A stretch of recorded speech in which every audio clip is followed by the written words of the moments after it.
பெருசா weight loss வர பண்ணா சார். வெயிட் லாஸ் பண்ணும்போது மேபி வந்து லிவர் பாதிக்கப்படுமா? இல்ல வெயிட் லாஸ்க்கும் லிவருக்கும் சம்மந்தம் கிடையாது. அதாவது இனிஷியலா லிவர் பேஷண்ட்ஸ் பார்க்கும்போது அவங்களுக்கு வெயிட்டா இருக்கிற மாரி தெரியும். ஏன்னா, உடம்புல புரோட்டீன் சத்து கம்மியா இருக்கிறதுனால, அந்த நீர் தான் அத ஃபுல்லா அந்த வெயிட்ட உண்டாக்கும். நம்ம நார்மலா ஒரு லிவர் பேஷண்ட்ட சக்சஸ்ஃபுல்லா ட்ரீட்மெண்ட் பண்ணும்போது, ஆட்டோமேட்டிக்கா வெயிட் குறைஞ்சா தான் அந்த ட்ரீட்மெண்ட் சக்சஸ்ன்னு அர்த்தம். ஏன்னா, உடம்புல இருக்க நீர்லாம் வெளிய போகுது அப்படின்னு சொல்லிட்டு.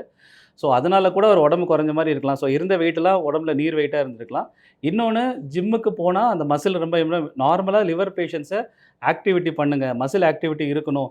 புரோட்டீன் சப்ளிமெண்ட்ஸ் சாப்பிடுங்கன்னு சொல்லுவோம். ஏன்னா, அது ஒரு சில பேர் நெனைப்பாங்க, இந்த மாரி லிவர் ப்ராப்ளம் இருந்தா நெறைய புரோட்டீன் சாப்பிடக்கூடாது, சிக்கன் சாப்பிடக்கூடாது, எக் சொல்றாங்க சார். சாப்பிடக்கூடாது. அதிகமா வந்து சப்ளிமெண்ட்ஸ் எடுத்தா லிவர் பாதிக்கப்படும்னு சொல்றாங்க. இல்ல அது அந்த டாபிக் நான் நெக்ஸ்ட் சொல்றேன். இதுல என்னன்னா நார்மல் லிவர் அஃபெக்ட் ஆனவங்களே, அவங்க டயட்ட பார்த்துக்கணும். அடிக்குவேட் புரோட்டீன் எடுத்துக்கணும். புரோட்டீன் எடுத்தா எந்த தொந்தரவும் இல்ல. அது வந்து அஃபெக்ட் ஆகும்னு நெனச்சு சில பேர் இருக்காங்க.